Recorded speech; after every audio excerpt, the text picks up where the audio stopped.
Si vous avez déjà regardé un match de volley sans connaître le sport, vous vous êtes forcément déjà demandé c'est qui ce mec avec un maillot différent et à quoi il sert. Et bien au volley, t'as plusieurs phases de jeu. Le service, qui débute chaque point, la réception pour amener la balle dans les mains du passeur, la passe, qui permet de servir un attaquant, l'attaque, pour essayer de marquer le point, à qui s'oppose le système de bloc-défense, où l'adversaire essaye de bloquer l'attaquant ou le défendre pour effectuer une contre-attaque et essayer de marquer le point. Ça, c'est un point classique. Pour tous les joueurs présents sur le terrain, sauf un, celui qui a le maillot différent, qui ne peut ni servir, ni bloquer, ni attaquer, il ne peut que réceptionner, défendre et parfois faire des passes. Ce poste, c'est le libero, qui vient de libre en italien et qui a été inventé bien plus tard dans l'histoire du volley, à la fin des années 90, pensé pour être un spécialiste de la défense, faire durer les échanges plus longtemps et rendre le volley plus spectaculaire.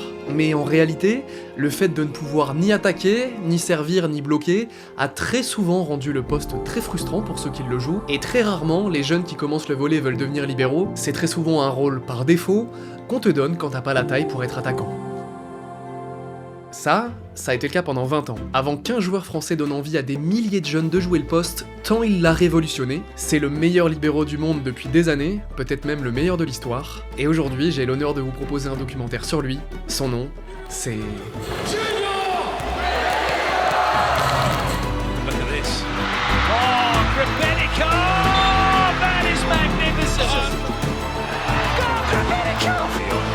To the middle, Grebennikov, brilliant. Benosh, oh Grebennikov, what is he doing there? It's brilliant. See, on to Fornal. Bosch, cross court, Grebennikov, brilliant. Three into Ho. Mar, oh Grebennikov, brilliant. Patry, magnificent. Grebennikov is a special one.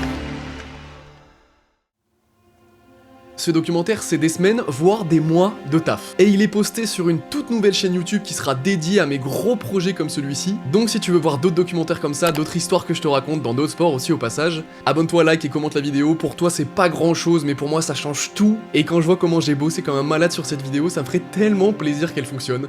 Merci beaucoup mes biches, je vous laisse avec le docu. Pour ce documentaire, j'ai parcouru la France entière, visité 5 autres pays pour faire intervenir 12 personnes, pour pouvoir vous retranscrire au mieux l'histoire de ce grand champion. Évidemment, ça coûte une fortune, j'ai l'honneur d'avoir pu collaborer avec IQ, ça fait des années que je rêvais de bosser avec eux, l'un des animés de sport les plus connus qui ont sorti un jeu avec les personnages de l'animé, que vous pouvez découvrir en scannant ce QR code ou en cliquant sur le lien dans la description, même si vous l'avez déjà, cliquez sur le lien dans la description, parce qu'ils sont en train de regarder les stats, et ils voulaient l'avis d'un joueur pro sur le jeu, ça tombe bien, on a le meilleur joueur du monde à son poste, donc je lui ai fait essayer le jeu, et comme ça vous allez voir ce que pense vraiment un pro d'un jeu de son sport. T'as plusieurs trucs. Tu me changeras ce téléphone cassé par contre.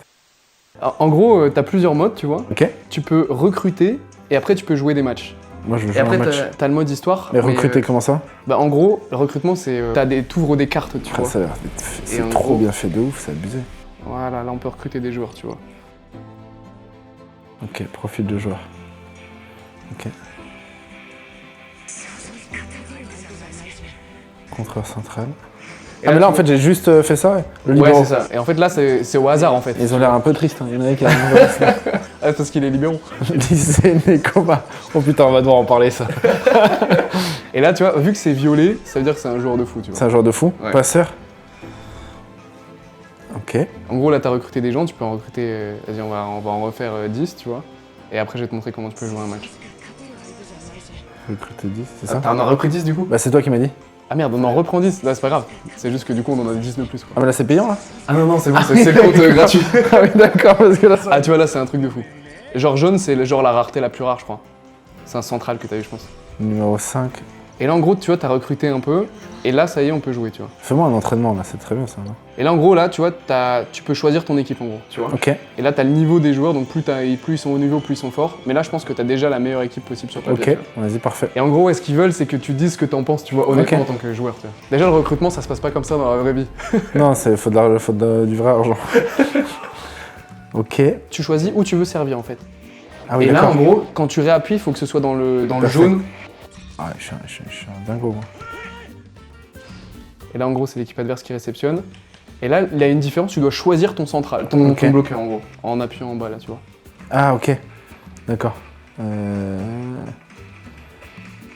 Ah putain, j'étais sûr qu'il allait la mettre derrière en plus. Et là, je me suis trompé de bloqueur, mais il y a eu quand même bloc. Ouais. Ok, c'est très fort. C'est-à-dire que mon équipe est solide. T'as jamais de phase offensive là en fait, tu fais que... Ah bah non, parce que je leur mets des écarts. Là, c'est sûr. Attends, lui, c'est lequel là? Ah mais attends, mais il sélectionne il te montre l'attaquant qui va attaquer en fait. Bah, tu vois un petit peu, enfin, la zone à peu près. Les libéraux, très fort ça. Là tu dois choisir qui va recevoir la balle à l'attaque en fait, tu vois. Ah non, qui va faire la passe plutôt. Bah non, la passe c'est pas sûr qu'il va la Ah faire. oui, d'accord. Ah, j'ai fait une pipe arrière là, c'est incroyable. Mais tu vois, je pense que quand tu manies un peu Ça le doit jeu, être vraiment c'est rigolo. foutu. Ouais, il y a plein de trucs. Hein. Ouais, Mais je pense que comment- dès que tu comprends le jeu, ça peut être rigolo. Et ça, c'est que sur téléphone? Je crois que c'est que sur téléphone. Ok. Non, franchement, il est vraiment cool. Ça a l'air d'être vraiment pas mal. Tu sens que le jeu, il est bien travaillé, tu vois. C'est pas juste une petite démo, quoi. C'est vraiment propre, je trouve. Pour la partie sponsorisée, j'avais un compte boosté, et screen à l'appui, à la fin, Genia m'a demandé s'il pouvait avoir un compte boosté aussi. Donc je pense qu'il a un peu kiffé le jeu.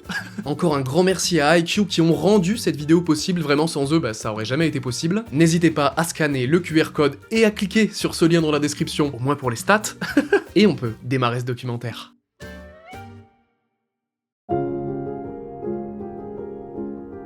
Il y a quelque chose qui vous aura pas échappé, c'est que quand on entend Genia Grebennikov, ça sonne un peu pays de l'Est. Et c'est normal parce que son père, Boris Grebennikov, était un joueur pro de volley d'origine soviétique. Je suis né en France parce que mon père est arrivé en 1989 ou 90. Ils sont arrivés à Rennes. Mon frère avait déjà 7 ans. Pour la petite anecdote, je m'en rappelle parce qu'au Kazakhstan, c'était à l'époque très communiste. Donc nous, on habitait dans une barre d'immeuble où tu avais toutes les classes sociales. Tu pouvais aussi bien avoir un médecin, un avocat, un charcutier, un boucher ou un sportif de haut niveau comme notre famille, comme notre père. Mon père qui était très connu au Kazakhstan, il jouait à Alma-Ata, il passait même à la télé. Moi, j'étais gosse, je le voyais passer à la télé, mon père, et puis j'allais à tous ses matchs. Donc voilà, je l'accompagnais même parfois à l'entraînement.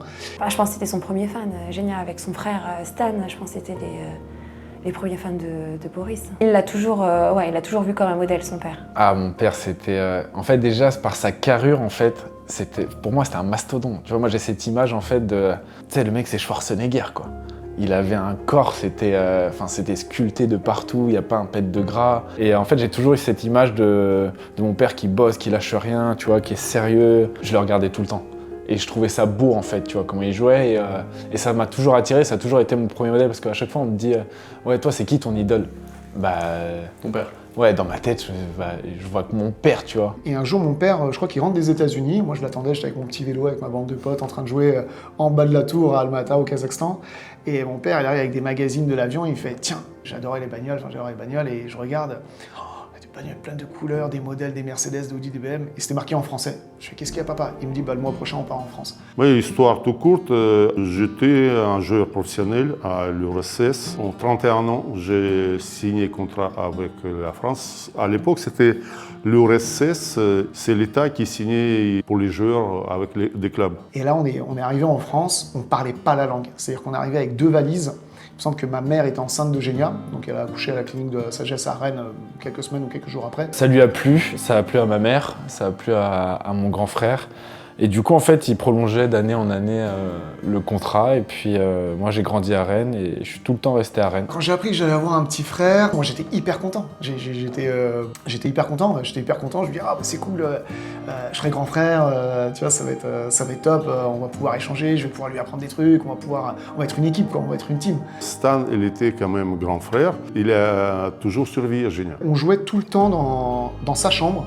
Et la petite anecdote que j'ai, c'est que quand mes parents, quand on était en France, donc quand mes parents partaient le samedi faire des courses à Carrefour, au Auchan, au Leclerc, sans citer les marques, quand ils partaient faire des courses, ils voulaient absolument jouer. Donc on avait soit un petit ballon que je gonflais en baudruche, ou soit un petit ballon en mousse. Je prenais le manche aspirateur, je défaisais les lacets de mon père, de ma mère, de Genia, de moi.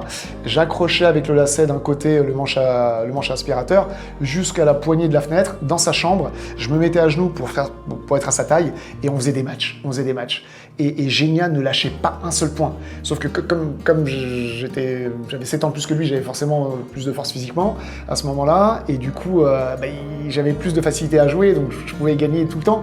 Et je le laissais gagner parfois. Et j'ai souvenir d'un gamin qui laissait rien passer. Il jouait sur tous les ballons, à fond.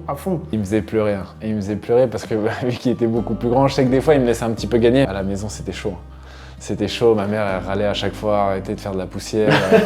Mais c'est des moments super drôles, tu vois. Mais C'est vrai qu'avec mon frère, dès que j'avais un peu plus grandi, en fait, on jouait tout le temps ensemble. On jouait aussi aux jeux vidéo, enfin, j'étais toujours dans ses pattes. On a toujours été dans la même chambre avec soit des lits à côté, soit au départ un lit superposé, parce qu'on vivait dans des appartes. Et mon père avait mis une télé, tu sais, accrochée au mur qui se parabole, etc.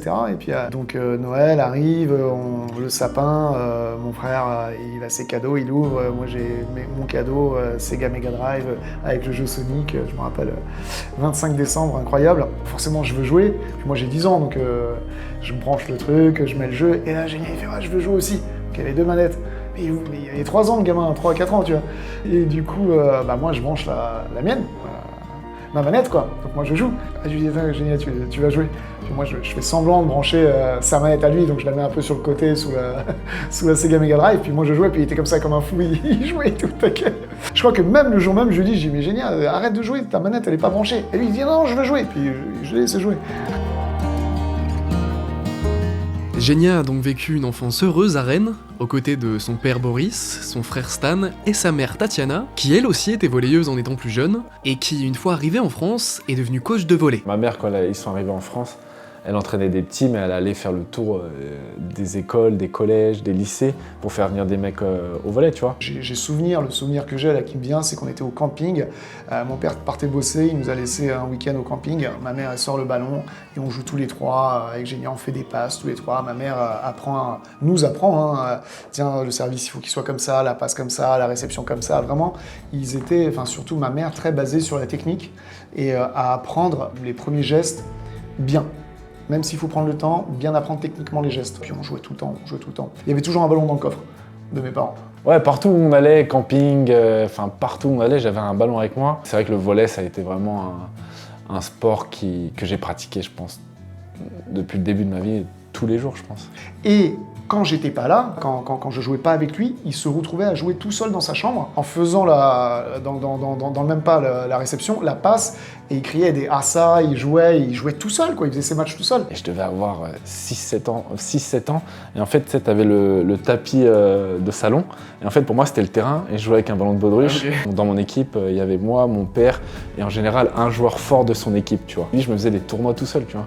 Tu faisais du 3-3 tout seul? Tout seul, avec mon ballon de baudruche et le tapis qui me servait de terrain avec le magazine. Comme ça, je m'imaginais que j'étais en tournoi, tu vois, réel. Il était entraîné par ma femme, et dans leur catégorie, il était toujours dans son équipe, il était un leader. Ma maman coachait dans un club où elle coachait et les poussins et les minimes et les cadets et les juniors. Ma mère, pendant qu'elle finissait l'entraînement des poussins, elle venait nous entraîner nous en minimes, et Génia restait à l'entraînement des minimes. Donc de fil en aiguille, il s'est retrouvé à jouer avec nous.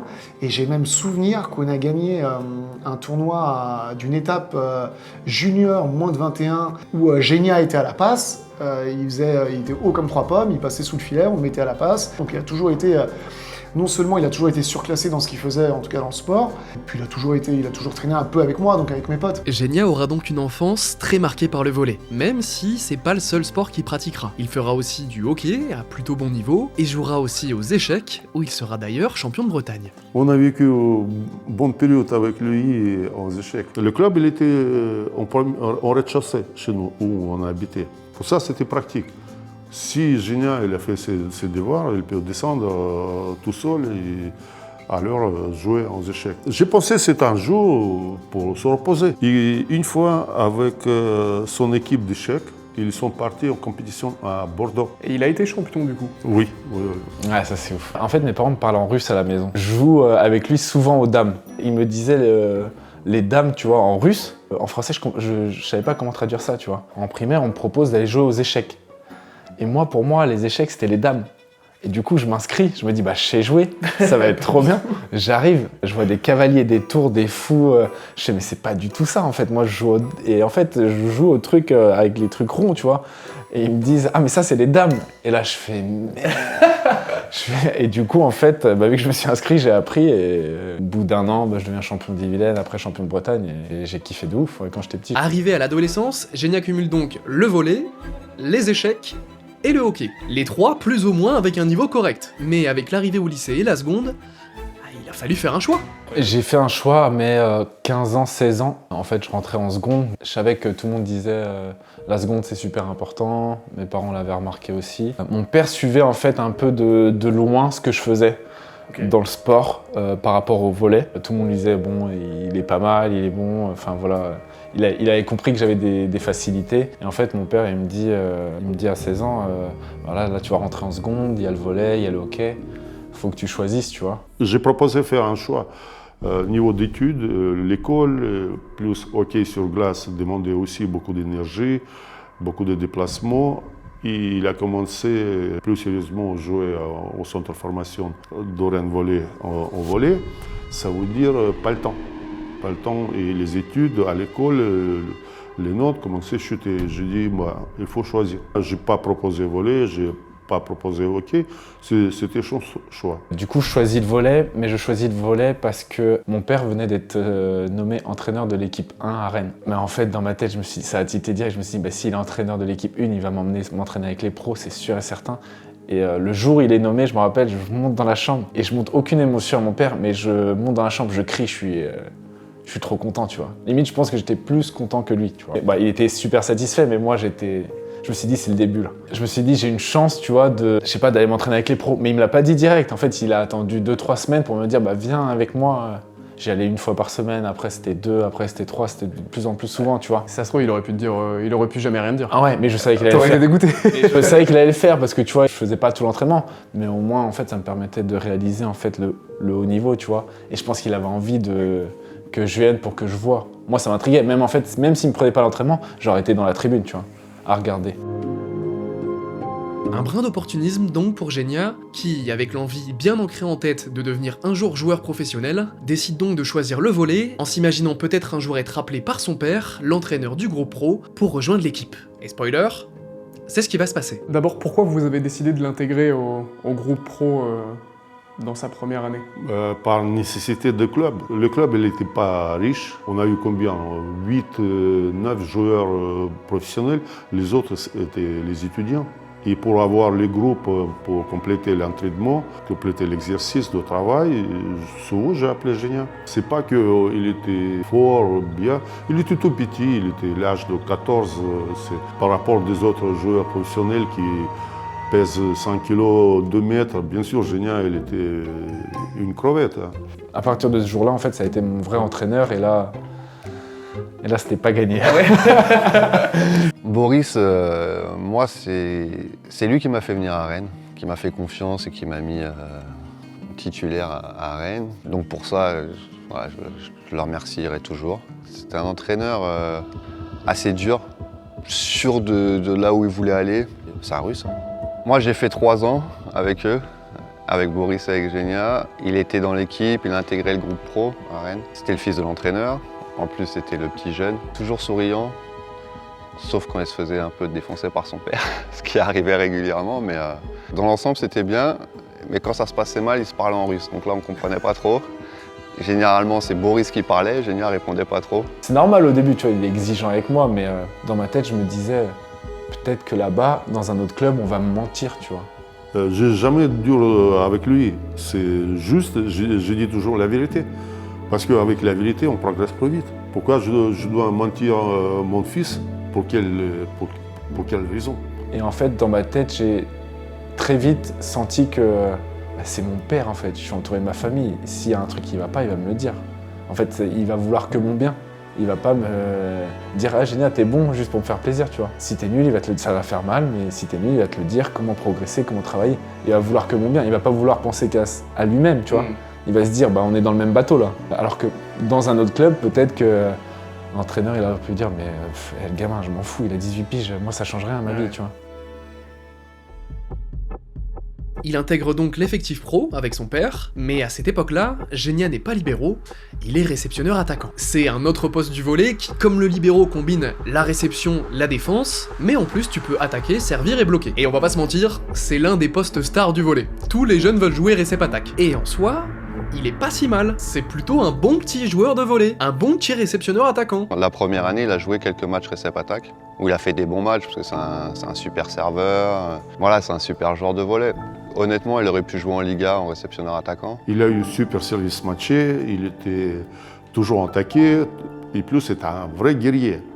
Il est mal, il est pas mal, c'est pas grave. Et techniquement, il était tellement fort, mais même aujourd'hui, tu vois, l'attaque et tout, c'est un super joueur de volley, Genia, donc il était fort partout, il servait, il attaquait, il bloquait, il défendait, il réceptionnait, il savait tout faire, tu vois. Et je pense que Genia, il aurait eu quelques centimètres en plus, ça aurait été aussi un des meilleurs réceptionneurs attaquants du monde, tu vois. Malheureusement, après, tu vois, il y a la taille et tout. Mais je pense qu'il aurait eu, il aurait été plus grand, il aurait été un des meilleurs réceptionneurs attaquants du monde, j'en suis sûr. Est-ce que tu as fait partie des joueurs qui ont joué contre Genia quand ils jouaient Recep Attack? Je crois que je fais partie des rares, peut-être la seule équipe qui a perdu contre Genia quand ils jouaient Recep Attack. Genia rejoint donc l'effectif rennais professionnel en tant que réceptionneur attaquant. Il jouera un peu, mais la plupart du temps, il sera sur le banc. Et ça commence à l'énerver un peu. Tu vois, on sortait tout le temps avec les gars, même si on perdait ou qu'on gagnait, tu vois, on sortait tout le temps, même avec mes amis en dehors du volley. Et je me rappelle, un soir, je sors pas. Je suis dégoûté en fait. Parce qu'en fait, tu vois, c'était le 4e ou 5e match de la saison et en fait, je suis sur le banc et moi, j'ai toujours été habitué à jouer en fait, à m'amuser, à jouer. Et en fait, ça m'a saoulé. Ça m'a saoulé de ouf. C'est bien de taper un peu la balle, tu fais un peu le beau gosse, t'es content, tu passes à la chauffe et tout. Mais moi, ça m'a saoulé. Moi, ça m'a saoulé en fait. Au bout de 4 matchs, je dis mais moi en fait, ce que je veux, c'est jouer. En fait, je veux pas rester sur le banc et encourager l'équipe, tu vois. Et du coup, je sors pas et mon père il fait mais qu'est-ce que tu fais? Qu'est-ce que tu fais à la maison et tout. Ah ouais, ok. Et moi, je lui ai dit, mais je me rappelle comme si c'était hier, tu vois. Et je lui ai dit non, en fait, je fais comment pour jouer? Mais d'un ton vénère un peu. Je lui ai dit mais je fais comment pour jouer? C'est quoi le délire? Qu'est-ce que je vais pas rester toute ma vie sur le banc quand même? Et il me dit t'as pas le niveau. Il me dit clairement, tu vois, c'est pour ça quand je te disais la confiance tout à l'heure, c'est trop bien parce qu'il m'a dit directement la vérité. Il m'a dit t'as pas le niveau et en fait faut que tu saches exactement ce que tu veux faire. C'est Recep 4 ou libéraux. Recep 4, il m'a dit clairement, ton meilleur niveau ça soit Pro B, soit bas de tableau Pro A. Il m'a dit cash. Il m'a dit toi tu veux quoi? Moi je lui ai dit directement je veux dans le meilleur club au monde. Et je veux jouer déjà. En fait j'ai même pas pensé au meilleur club au monde, en fait je lui ai dit je veux jouer. Il me dit sois un bon libéraux, tu vois. Et là tu pourras jouer. Genia prend donc la décision de devenir libéraux, un peu à contre-cœur. Mais s'il veut un jour atteindre le top niveau, il a pas le choix. Une fois la décision prise, maintenant il doit faire sa place. Parce que des libéraux sur le terrain, y en a qu'un. À l'époque à Rennes, dans la saison 2008-2009, c'est Sten Esna, le titulaire, un libéraux estonien, et quand t'es titulaire en général, même s'il y a un jeune qui te la demande gentiment, ta place, tu vas pas la donner. Et même si c'est rarement dans les contrats, Esna quand il a signé, il avait sûrement un accord verbal pour dire qu'il était titulaire. Donc Genia, fils du coach qui du jour au lendemain devient titulaire, ils ont peur que ça soit mal vu. Mais à l'époque, les qualifications pour les grandes compétitions en sélection nationale se jouaient au mois de décembre. Et Sten Esna, le libéraux titulaire à Rennes, est également libéraux en équipe nationale d'Estonie. Il part donc jouer ses qualifications pour les compétitions internationales. Le championnat de France est en pause, ils vont pas jouer sans tous les internationaux, mais il faut bien que les joueurs qui ne sont pas en sélection s'occupent. Donc les clubs organisent des tournois amicaux avec les joueurs qui restent. Et à Rennes, évidemment, en libéraux, il n'en reste qu'un, c'est Genia, qui jouera titulaire en attendant le retour de Sten Esna. À l'époque, c'était qualification pour champion du monde. Les pays jouaient décembre, janvier. Et le championnat s'arrête. Et tous les étrangers partent rejoindre leur équipe nationale. Et on a essayé de jouer avec Poitiers, Olivier Lucas, je me rappelle, faire les matchs amicaux. Entre-temps, avec l'équipe qui reste, on a fait les petits tournois, on était allés chez eux. Eux venus chez nous, on a joué comme ça avec Pascal Foussard Tours aussi, pour avoir quand même que les joueurs locaux s'entraînent. Et Pascal Foussard, il a dit je veux bien prendre Genia. Olivier Lucas, coach de Poitiers, il a dit on peut faire un contrat tout de suite. Et en fait, le directeur général, il me dit venez, et on va dans le bureau, on fait voilà, ça c'est la proposition qu'on fait pour Genia, parce qu'on l'a vu pendant les matchs amicaux, ça s'est bien passé, on aimerait qu'il intègre notre centre de formation. Moi j'ai des étoiles dans les yeux, tu vois, je me dis c'est bon, c'est fait, ils ont un bête de survêt Adidas. C'est or, blanc, noir. Ouais. Moi dans ma tête, je me disais je vais être trop bien dedans. On a envie d'y aller, mais en fait il y a un truc qui bloque. On est au repas et tout, et on dit on le signe ce contrat et tout. Et ma mère, elle dit, bah non, il signe rien du tout, Génia, il reste à Rennes. Elle voulait pas que je parte, et elle a dit, mais non, ton père est entraîneur, vas-y, Boris, prends-le, tu vois. Et beaucoup de coachs commençaient à tirer, ouais, j'aime bien prendre Génia, machin, proposer des contrats. Il faut faire attention de ce côté-là, qu'est-ce qu'on va faire avec Génia. Et le président, Thibaut Mativé, il m'a dit, pourquoi tu mets pas Génia déjà dans le 6, comme libéraux? Et moi, personnellement, j'ai eu peur parce que quand même, il est tout jeune. Sten Esna, libéraux titulaire Estonia, il était un peu raide, mais il était un guerrier. Un guerrier, bien sûr, techniquement, il n'était pas monstre, mais il a travaillé son contrat. Normalement, Génia devait uniquement remplacer Sten Esna, mais ça marche bien quand il est sur le terrain. Alors il faut choisir. Qui doit jouer? Qui sera le titulaire? Surtout que Sten Esna, lui, quand il avait signé, il s'attendait à jouer. Et janvier arrive, on a joué tous les matchs préparation, les étrangers rentrent et le championnat reprend. Et j'ai dit, tiens, on a eu une équipe assez correcte, et j'ai mis Génia sur le terrain. Et moi, à l'époque, son papa était entraîneur à Rennes, Boris. Et ce qui est marrant, c'est que je représentais Sten Esna, qui était un libéraux estonien en titulaire à Rennes. Et tout d'un coup, on voit un jeune de 16 ans ou de 15 ans qui commence à jouer sur le terrain. Et moi, pour faire l'agent qui respecte mon client, qui à l'époque était Sten Esna, j'appelle le président du club et je lui dis, c'est quoi ce truc-là? Comment ça se fait qu'un jeune de 15 ans, il bouge un international qui était là pour être un joueur sérieux? Tout le monde commençait à parler derrière sur mon dos que ouais, c'était un pistonnage. Et en fait, j'avais pas regardé les matchs, quoi. Et au bout de quelques semaines, j'ai compris en fait que c'était pas un truc où le papa poussait le fils, mais que le gamin avait une qualité exceptionnelle déjà à l'époque. Ça se voyait qu'il avait des trucs en plus.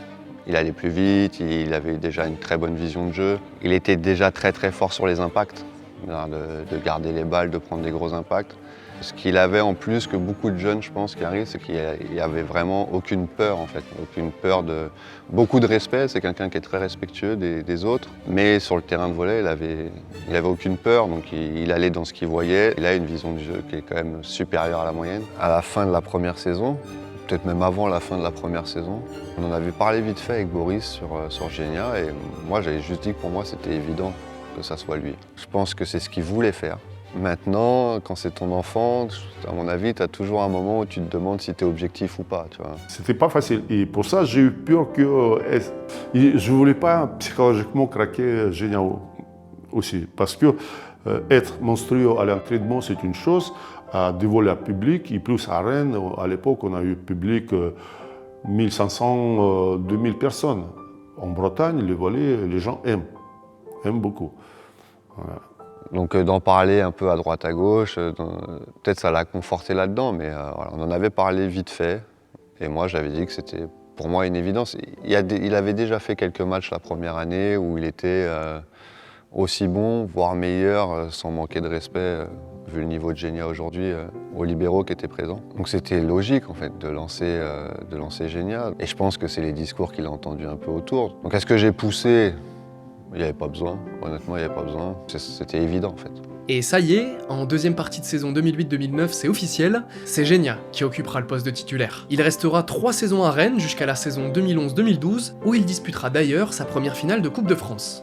Les hommes de Boris Grebennikov arrivent donc à Paris pour cette Coupe de France 2012 fatigués, privés d'un de leurs meilleurs éléments, Romain Vadeleux, blessé. Malgré tout, dès samedi, les Rennais créent l'exploit en prenant leur revanche face à Tours, triple tenant du titre 3-0. Dimanche, devant Beauvais, équipe du bas de tableau en championnat, les Rennais ont évité le piège. Le premier set est remporté 25-20. Le second est très indécis jusqu'à 24 partout, jusqu'au point qui va faire basculer la rencontre. Ouais, ça c'est bien fait. Ça c'est bien fait, mais ça a été touché, oui. Ouais, il me semble bien. Oui, ça a été que touché. Ça a été touché. Défendu encore. Grebennikov qui relève avec Poupart. Et il y aura une première balle de match en faveur de Rennes avec au bout un premier titre dans cette Coupe de France. La qualité des contacts de Grebennikov, ça vaut de l'or dans ces situations minimales du côté des Rennais. Il bonifie systématiquement pour les attaquants, ce qui leur permet de faire ses points en contre-attaque. Et à ce moment-là, c'est Poupart qui en a bénéficié. Et sur le service de Kolasny, Marion qui va chercher Oudechek. Et le contre d'Alexander Veil, c'est fait. Rennes remporte la première Coupe de France de son histoire après avoir créé l'exploit en demi-finale face au TVB, triple tenant du titre, et privé ainsi le club tourangeau de 4 titres consécutifs dans cette Coupe de France.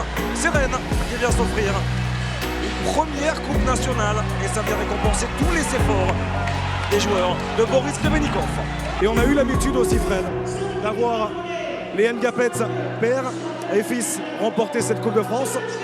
Cette saison, c'est les Grebennikov, père et fils. Ouais, c'est vrai que le clin d'œil est sympathique, effectivement. Petit aparté, très honnêtement, moi, j'aurais lu un libéraux rennais comme meilleur joueur de la finale et de ce Final Four, très simplement. En parallèle de ses saisons à Rennes, Genia connaîtra ses toutes premières sélections en équipe de France, qu'il n'a d'ailleurs plus jamais quitté depuis. Et cette année-là, en plus de la victoire en Coupe de France, Genia sera élu MVP du championnat de France. Pas meilleur libéraux, MVP, meilleur joueur, rarissime pour un libéraux. Mais le championnat de France, c'est pas le meilleur niveau mondial. C'est un bon championnat, mais pas le meilleur. Et Genia, vous l'avez compris, ce qui lui l'intéresse, c'est le top niveau. Alors il était temps pour lui de partir de Rennes pour aller se frotter au plus grand champion.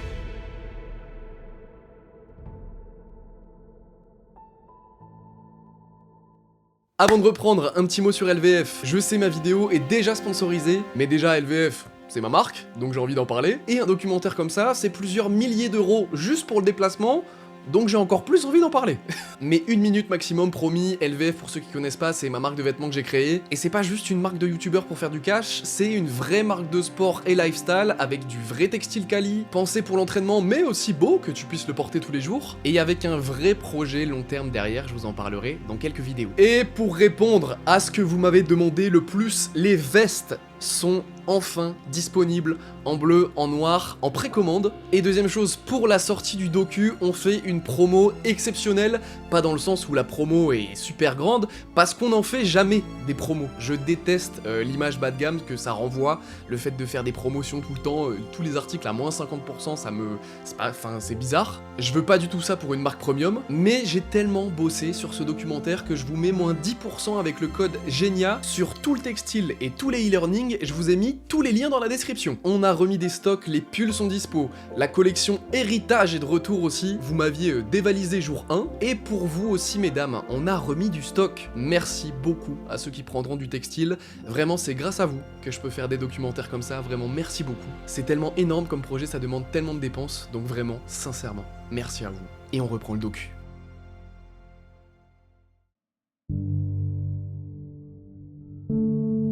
Il fallait partir pour Genia, mais partir où? Parce qu'il y a un truc que je vous ai pas expliqué, mais c'est que dans chaque pays, il faut toujours un nombre de joueurs du pays minimum sur le terrain. Par exemple en France, il faut toujours un Français minimum sur le terrain. Et par exemple en Italie, de mémoire, c'est toujours 3 Italiens sur le terrain. Et libéraux, comme vous l'aurez compris, c'est un poste un peu ingrat. Les clubs, quand ils doivent prendre des étrangers, ils préfèrent toujours prendre des bons attaquants pour mettre des points, à la limite un bon passeur, mais prendre un libéraux étranger, c'est extrêmement rare. Parce que des libéraux qui te font gagner un match, il y en a pas beaucoup. Alors pour Genia, partir, ça a pas été si facile. Pour trouver un club pour Genia à l'étranger, c'était hyper compliqué. On peut trouver, mais avec un salaire correct, c'est quand même des gens de club prétendant jouer les titres. Ils préfèrent prendre ou un pointu, au moins un passeur. On parlait de 2012 et en fait, tu vois, moi j'étais, tu vois, je jouais à FIFA, à la Play et tout, même, tu vois, je suivais beaucoup le foot et je me suis dit, bah, j'ai gagné la Coupe de France, tous les clubs vont vouloir. Pas du tout. Bah, pas du tout. En fait, pas du tout, parce que déjà, le marché il commence bien avant. Mais moi j'en savais rien parce que j'avais pas d'agent à cette époque-là. Bah, bien sûr, j'avais eu des clubs en France qui m'ont contacté. Autant rester chez moi, tu vois. En plus, je passais mon BTS, j'étais avec mes parents, j'avais acheté mon appartement, du coup j'avais mon indépendance, tu vois. Donc je commençais vraiment à avoir une vie d'adulte, tu vois. Et j'étais bien chez moi, mais moi je voulais voir ailleurs, tu vois. Je venais de rentrer en équipe de France, donc je voulais aller jouer à l'étranger, tu vois. En plus, ça donnait envie. Il y avait déjà Tonuti qui était parti, Kevin Tilly, Ngapet. Donc moi je me suis dit, bah, j'ai hâte que ça arrive mon tour. Et je me suis dit que ça allait arriver en 2012, tu vois. Et ça arrive pas, mais rien. Quand je te dis rien, Zéro message. Il y a un message d'une équipe, tu vois, à l'étranger, en Italie, un super club. Et ils me disent, par contre, c'est pour être deuxième. Je fais quoi? Pas du tout. Je fais, bah... En plus, le premier, c'était pour jouer la concurrence avec un Italien. Ah ouais, donc t'allais jamais jouer. Tu peux ne jamais jouer. Et là, je me dis, bah non. Je pense que Genia est très intelligent et capable de savoir, enfin, était capable de savoir à 20 ans qu'il fallait peut-être potentiellement pas prendre le meilleur club et être remplaçant, mais peut-être prendre un club moyen et jouer et performer pendant 1 an ou 2 et être le meilleur et après être titulaire dans le club qui te voulait, dans le meilleur club, 3 ans avant où il te proposait d'être remplaçant. Je pense qu'au niveau de la stratégie, Genia a toujours adopté la stratégie qu'on a dans la famille, c'est-à-dire performe dans là où tu es le meilleur et montre aux autres où tu peux être le meilleur et après on viendra te chercher. À partir de ce moment-là, j'ai pris un agent, j'ai pris Georges. C'est là que j'ai compris l'importance d'un agent et en fait on a commencé à bosser directement dès que l'année 2012 s'est terminée. Et ben, il a commencé à chercher. Au début, je parlais un petit peu avec Genia, mais pas mal aussi avec Boris. Et puis à un moment, on a compris que c'était un profil international. Et on avait fait un plan de carrière de tout d'abord renforcer d'un point de vue technique et d'aller dans le meilleur formateur au monde, qui à l'époque était Moculescu, à Friedrichshafen, qui était une grosse équipe qui a gagné la Ligue des Champions d'ailleurs. Et donc, on a fait ce choix qui était une fin de formation. Il y a ça aussi qui me rassure dans le discours de Georges, c'est qu'il me dit, en plus il y a un entraîneur super reconnu, qui a un certain âge, qui a du vécu et tout. Et en fait dans ma tête je me suis dit, je pars de Rennes avec qui j'étais avec mon père et ma famille, tu vois. Et lui en fait il peut avoir ce rôle où il peut me former encore plus, me développer parce que c'était un club où il prenait beaucoup de jeunes. Il a vraiment fait des très bons joueurs. En fait moi je me dis peut-être qu'il aura aussi cette touche un peu, tu vois, comme mon père, tu vois. Un peu deuxième père quoi. Ouais c'est ça. En plus, c'est lui qui appelle Georges, tu vois. Il lui dit je le veux. Et en fait, moi, je voulais toujours aller dans un club où on me dit c'est toi que je veux, je te prends pas parce que ça y est, t'es le dernier sur le marché. Ouais. Vas-y, viens. En fait, il me voulait vraiment et ça m'a touché, tu vois. Et c'est là que je suis parti à Friedrichshafen. J'avais ce besoin en fait d'aller chercher des titres. J'avais gagné ma place de titulaire. Voilà, on jouait entre la 8e et la 5e place. J'avais eu le titre avec Rennes. Donc moi, je voulais plus. Je me suis dit maintenant je veux un championnat et je veux jouer la Ligue des Champions. Ich spiele Volleyball bei VfB. VfB. Ça y est, Genia a réussi à s'expatrier. Il rejoindra d'ailleurs Baptiste Geller, un autre Français qui joue à Friedrichshafen. Une bonne chose pour une première saison à l'étranger d'avoir un Français avec soi, parce que jouer à l'étranger, ça veut dire savoir parler anglais. For him, I think it was, I cannot say stressful, but it was different. Big difference to change your country where you live, where you are born, to country and to teammates that doesn't even speak French. For him was a little bit in the beginning difficult with English. Geller était là la première année aussi et lui il me sauve la vie parce que moi je pensais savoir parler anglais. Et quand la secrétaire en Allemagne elle me dit, elle dit Bateau, excuse-moi mais je comprends pas ce qu'il dit. Je comprends pas ce qu'il dit. Si j'ai pas un Français avec moi, je suis battu. The beginning is always tough. Doesn't matter from where you starting, where you going, it's tough. But on the court, I can say that he showed us already in that period, he was like 21 in that period, he showed us that he is one of the best, and I'm telling this since first day I meet him on the practice, best in the world, and for me, best in the world, best forever, but he showed us that he is also for the world best. L'anglais, c'est bien en dehors du terrain. Mais une fois dans le jeu, Genia prend beaucoup de place. Et même s'il est jeune, il arrive, de par son niveau de jeu, très rapidement à s'imposer. Et tout à l'heure, je vous ai dit qu'un libéro, en plus de réceptionner et faire des défenses, était parfois amené à faire des passes. Et si t'as une bonne qualité de passe, voire une très bonne qualité de passe, c'est une des choses qui peut faire de toi un grand libéro. Le libéro référence en qualité de passe, c'était Sergio, dit Serginho, un Brésilien, qui était comme un deuxième passeur sur le terrain. C'est un détail, mais je vous en parle parce que vous allez voir qu'à plusieurs reprises dans le documentaire, les intervenants vont parler de Sergio, parce que c'était vraiment une référence. Et avec Moculescu, Genia va beaucoup progresser, notamment à la passe. Moculescu, for him, was, let's say, second father in that period, for sure. He directly, straight away, start to do the things that Moculescu asked him to do. Je suis allé chaque reprise au milieu de saison, passer 2-3 semaines chez Genia, voir comment Moculescu travaille, comment Genia progresse. Moculescu, il a fait beaucoup de progrès Genia à la passe. Encore, il a fait un pas en avant. Me and Genia, we had the luck to even, for this short time of period, improve our game so we can directly go sky somewhere in the Europe, somewhere in the world to play. Good competition, everything. Au global, Genia passera 2 saisons en Allemagne, où il remportera 2 fois la Coupe d'Allemagne et 1 fois le championnat, qui est d'ailleurs, encore aujourd'hui, le dernier titre de championnat remporté par Friedrichshafen. It was nice. There is a video where we were running around the court, but we all followed the Genia because he was running like crazy and nobody catch each other like for 20 seconds.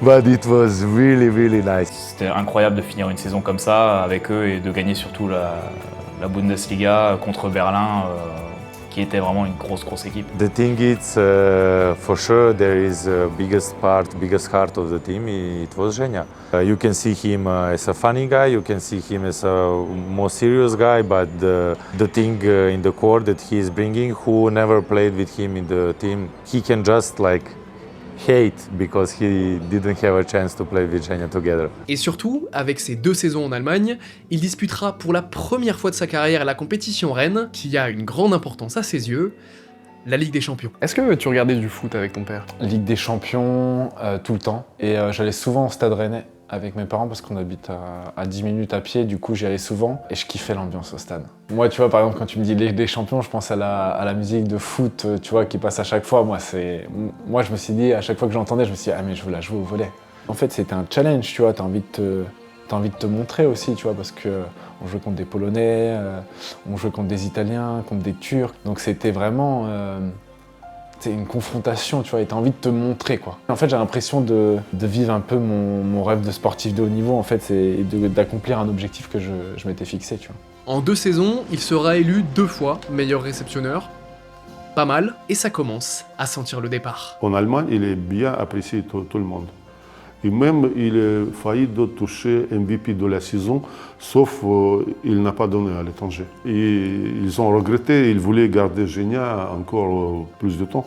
Mais les Italiens, tout de suite, il a mis l'œil sur Genia. Et en fait, il m'appelle très tôt, et même je demande l'aval de mon coach à Moculescu. Je lui dis, est-ce que je peux aller en Italie, tu vois? Et il me dit, c'est qui? Je lui dis, c'est la Loubet, tu vois. Il me dit, vas-y. Il me dit, combien de temps? Je lui dis, 3 ans. Il me dit, vas-y. Il valide 3 fois. 2 semaines après, il revient et il me dit, t'as déjà signé? et je lui dis, bah ouais. Il fait, c'est dommage quand même. Et en fait, il voulait me garder parce que c'était vraiment cool la relation qu'on avait, tu vois. Et ça se passait super bien, mais lui, il savait que pour moi, c'était mieux de partir, d'aller en Italie, et il savait que c'était le chemin en fait que je m'étais un peu tracé, tu vois, qui était le plus logique, et du coup, c'était impossible de refuser. Ah, c'était incroyable. En cette fin de saison 2014-2015, et pour la saison 15-16 à venir, Genia signe donc à la Loubet Civitanova, club historique du championnat italien, comme titulaire, énorme pour un libéro français. En parallèle de ça, l'équipe de France continue de progresser avec cette génération dorée, et c'est l'année où elle commence à exploser. Première World League remportée à l'été 2015, suivie de près par le titre de champion d'Europe. Les Français sont en train de passer dans une autre dimension, et Genia en est l'un des grands artisans. Moi je réalise pas encore, c'est vrai que depuis qu'on a gagné hier, je suis sur un nuage, mais là je commence à réaliser ce qu'on a fait et j'espère que ça va continuer parce qu'on a un bel engouement autour de nous. Surtout avec cette belle coupe qui est très lourde. C'est pour ça qu'il me la donne, hein, autrement il me l'aurait jamais donnée. Mais voilà, on a réalisé quelque chose de beau, donc j'espère que les titres vont s'enchaîner.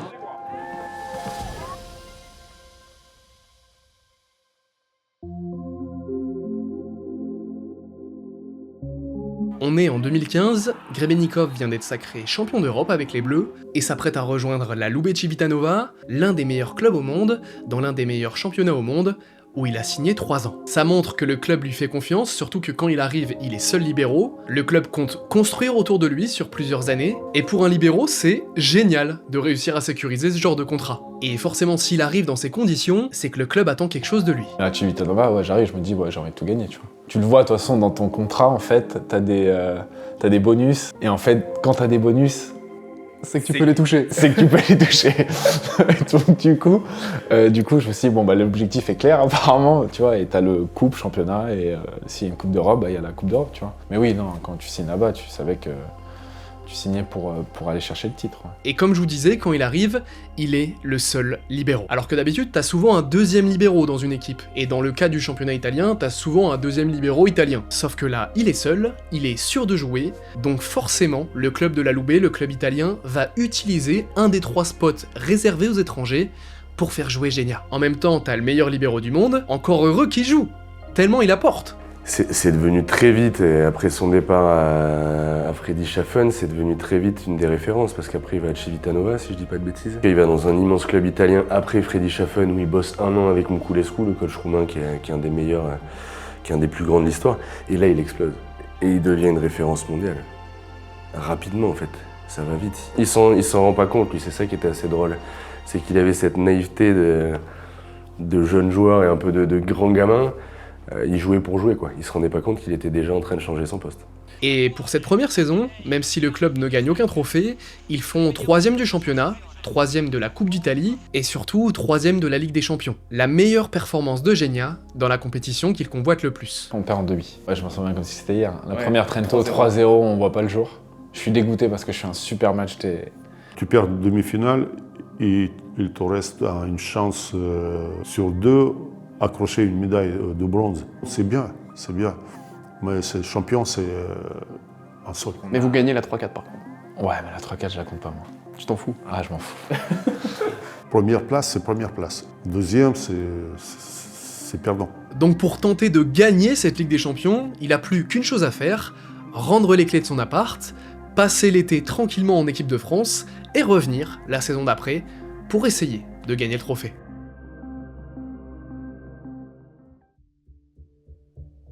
Sauf que là, tout se passe pas comme prévu. Allora, quando io sono arrivato, Genia aveva fatto già un anno alla Lube. Era il secondo anno fuori, diciamo, cioè il campionato italiano, e l'arrivo del nuovo direttore generale, che aveva portato dei giocatori nuovi, aveva fatto delle scelte, tra cui Genia era una scelta che il fatto che dovesse giocare, cioè era difficile incastrare. La Loubet a ce qu'on appelle une opportunité de marché. Avec Genia, sur le terrain pour la saison d'après, ils ont déjà le maximum de nombre d'étrangers possible, à savoir 3 étrangers, puisqu'il faut toujours 3 Italiens sur le terrain. Mais pendant les transferts, ils ont la possibilité de recruter Sokolov, un attaquant bulgare, une brute épaisse de 2,6 m, qui a déjà gagné 2 fois la Ligue des Champions. Ça vous aura pas échappé, mais un Bulgare, c'est pas un Italien. Donc pour faire jouer Sokolov, il faut un étranger en moins sur le terrain, donc l'idée à l'intersaison pour la Loubet, c'est de virer Grebenikov. Histoire de fou. C'est une dinguerie. Ah ouais, c'est une dinguerie. Je quitte le club, tu vois, c'est la fin de la première saison. Je m'en vais, tu vois, donc je vais au bureau et tout, je leur dis, bah ça c'est les clés de mon appartement, tu sais, tu auras un peu toutes tes affaires et tout. Enfin, j'avais laissé mes affaires dans l'appart, mais je leur dis, bah tenez les clés, la voiture, les trucs. Ils me disent ok, et le lendemain, en fait, j'arrive chez moi, ils me disent, il y a mon agent qui m'appelle, il me dit, mais qu'est-ce que t'as fait? Je me rappelle, c'était le matin, je me réveille, il est 8h du matin, je fais comment ça, qu'est-ce que j'ai fait? Il me dit, bah ils veulent pas te garder. Je dis, mais comment ça? Je suis allé au bureau hier, enfin, ils m'ont dit à l'année prochaine, aucun souci. Ils me disent, non, ils ont pris un libéraux italien, donc on doit te chercher un club. Tu vois, moi je m'énerve, tu vois, je me dis, mais ils auraient pu me prévenir, tu vois. J'étais hier au bureau, ils peuvent me dire, tu vois, moi je prends mes affaires et terminé. Et moi je leur dis, non, j'ai 3 ans de contrat, enfin j'ai encore 2 ans de contrat, moi je vais nulle part. Et il me dit, si, tu dois partir. On doit trouver une solution et tout. Autrement tu joueras pas parce qu'en fait ils ont pris un pointu étranger, du coup ils sont obligés de prendre un libéraux italien. Mais ça s'est fait au dernier moment. Et du coup moi je gicle, tu vois.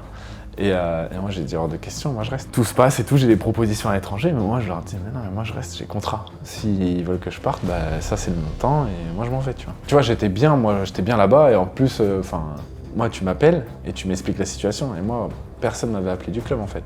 Ils avaient dit, si tu pars pas, tu t'iras en tribune, tu vois. Je lui ai dit, mais moi, il n'y a aucun souci.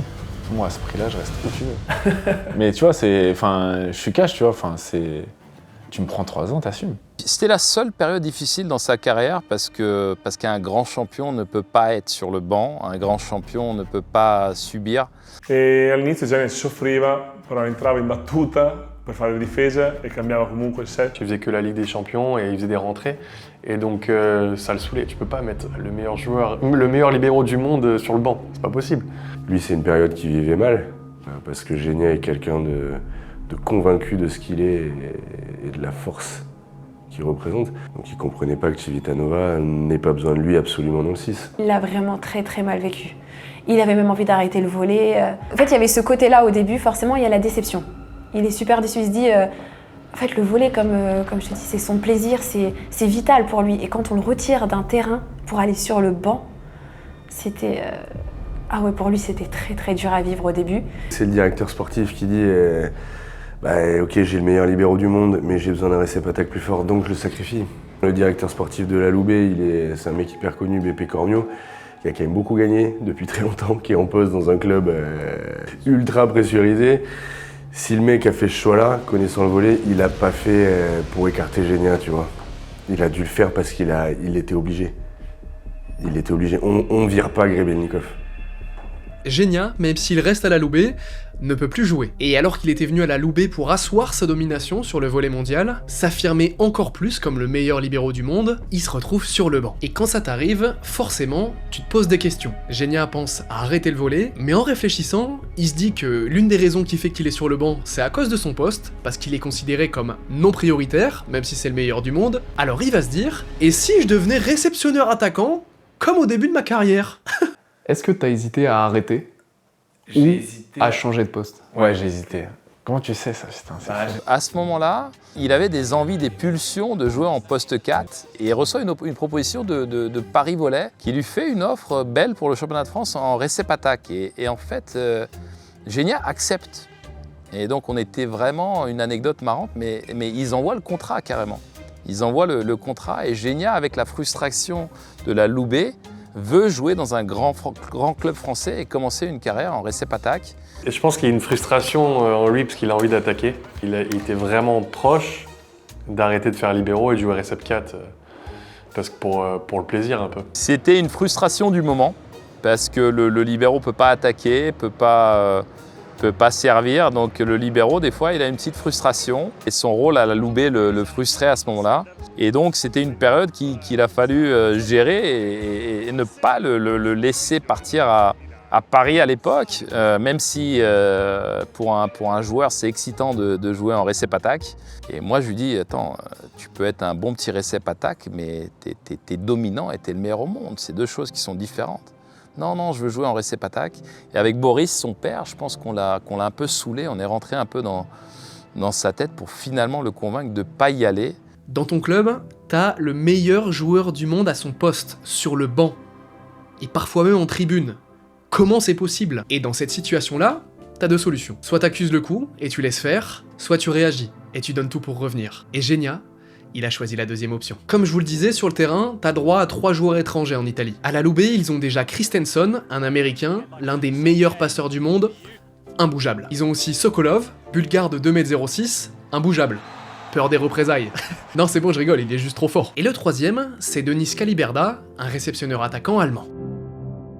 Sauf que parmi les remplaçants, il y a Jiří Kovar, un réceptionneur attaquant italien, qui s'entraîne du coup avec Genia, parce que pour donner un peu de détails, un entraînement de volley, dans une équipe professionnelle t'es toujours plus de 12, et à l'entraînement tu fais toujours jouer tes 6 titulaires contre 6 remplaçants. Et bien elle est là la solution. Il faut que l'allemand saute, il faut que Jiří Kovar, l'italien, devienne titulaire. La seule personne en fait qui m'avait appelé, c'était l'entraîneur. Il me dit non mais t'inquiète pas, je te ferai jouer la Ligue des Champions, tu t'entraîneras, tu pourras travailler et tout. Sur ça, ça m'a beaucoup plu et du coup ça m'a remotivé. Et là j'étais encore plus déterminé à rester. Parce que j'aurais dit mais tu te débarrasses pas de Grebennikov comme ça, tu vois.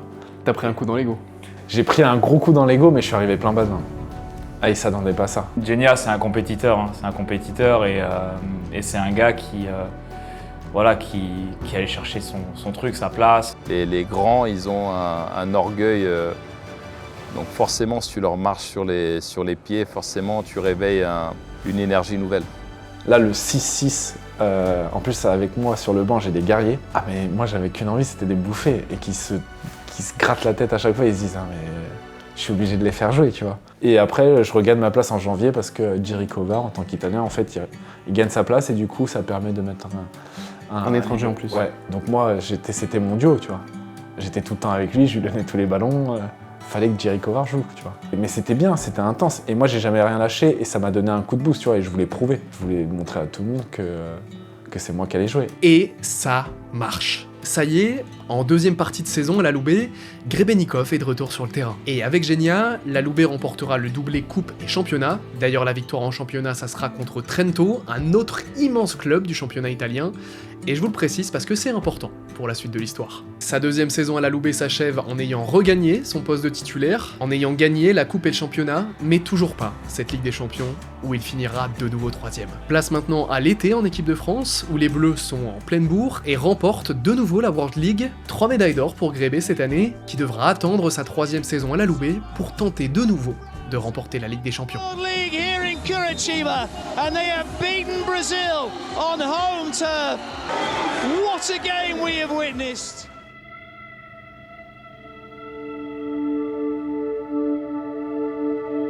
Vous l'avez compris, quand on parle de compétition en club, les plus prestigieuses c'est le championnat du monde des clubs et surtout la Ligue des Champions. Sauf que la Ligue des Champions, pour la gagner, eh ben c'est super dur. La Ligue des Champions, le trophée ultime en club. Plus que même la Coupe du Monde des clubs, je pense. C'est vraiment le trophée ultime qui est très difficile aussi à gagner parce qu'il faut avoir la bonne équipe, la bonne année et le bon tableau aussi.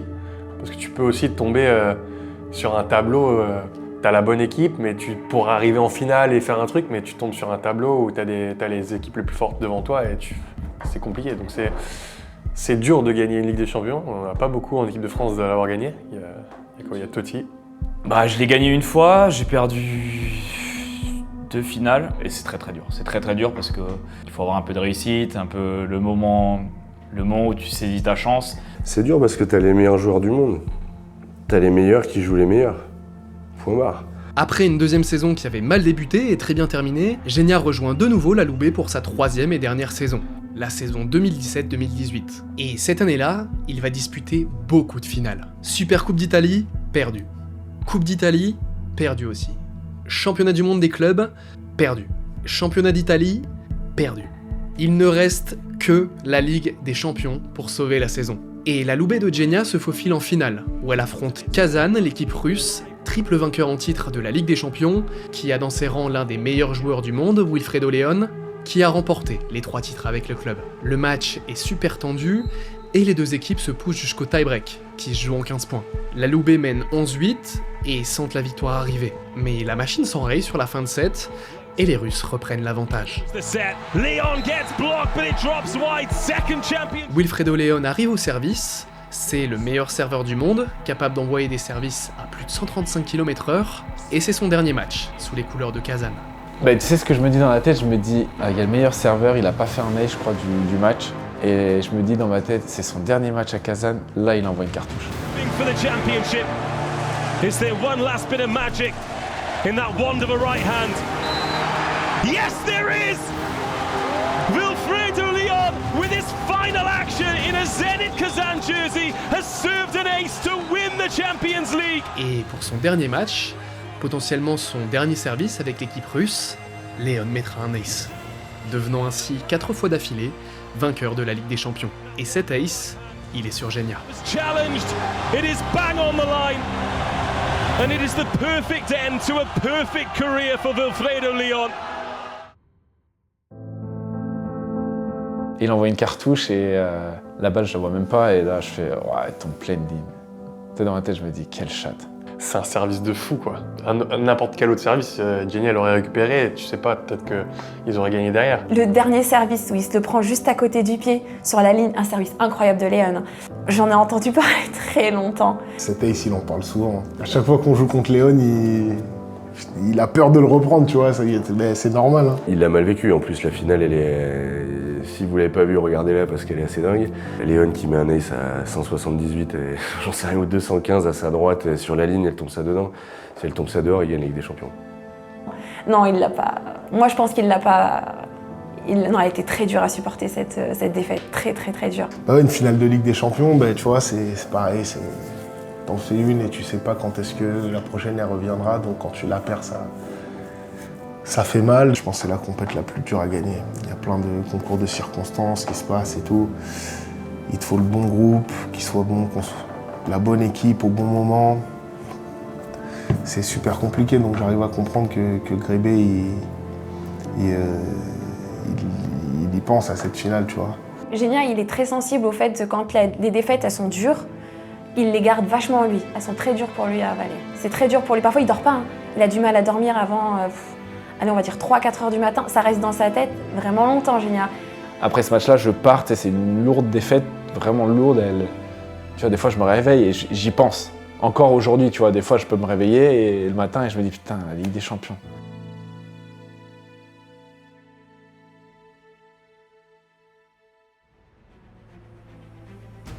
Et le pire, c'est que c'est pas tout. À l'issue de sa 3e et dernière saison à la Loubet, Génia disputera la Ligue des Nations avec la France, la VNL, où il ira jusqu'en finale, et jouera contre les Russes à la maison, à Lille. Dans le 3e set, ça fait déjà 2-0 pour les Russes. Il mène 24-23, les Russes sont au service, Génia arrive à tenir la réception, mais les Français se font bloquer. Défaite 3-0, encore une finale perdue pour Génia, la 6e de l'année.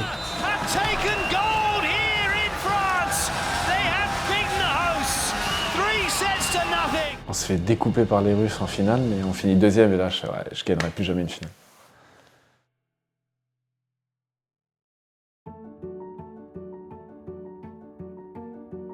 On est en 2018 et Génia a terminé ses 3 années de contrat à la Loubet.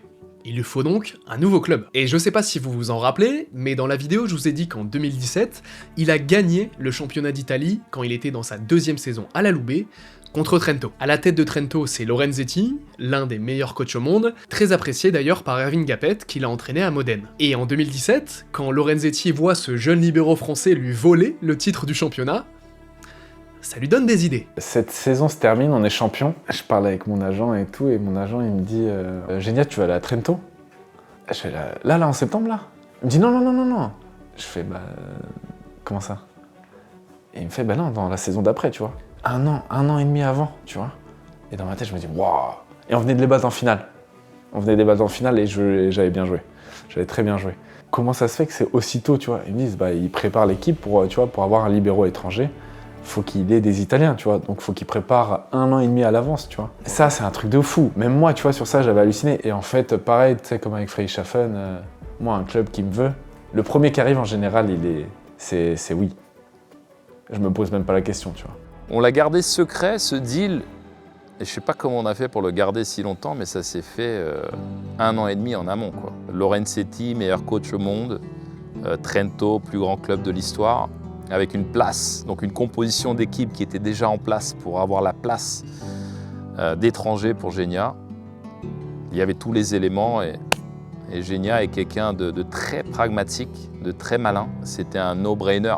Et donc on reste silencieux pour ne pas perturber l'équipe, mais ça s'est fait très en amont. Ouais. Génia rejoint donc Trento avec Davide Candelaro, que vous avez déjà vu dans le documentaire, qui était son coéquipier à la Loubet. Il avait signé 1 an et demi en avance, mais pourquoi Lorenzetti le voulait aussitôt? In Italia prendere un libro straniero non è così semplice, bisogna che si incastrino delle altre cose, per il motivo che insomma, ci sono tanti liberi bravi, allora un po' meno di adesso, ma non ci sono tanti che fanno proprio la differenza. E Génia, secondo me, era uno di questi. Génia penso sia uno dei talenti più grandi con cui abbia mai giocato. Ma in assoluto. Ho avuto la fortuna di giocare con tantissimi grandi giocatori, tantissimi, e qualche fenomeno. Génia era uno di questi. Però delle volte lui fa delle cose che alla fine lo rendono quel fenomeno che è. Quindi tu pensi che una palla vada per terra o l'intuizione di un senso di posizione che può avercela solo lui, lui ti cambia, mediamente secondo me ti cambia 2 punti a set. 2 punti su un set sono tanti, perché alla fine le partite quelle là normali o semplici le vinci con tanto distacco. Le partite quelle lì difficili, le finali, le vinci 16-14, 26-24, 25-23.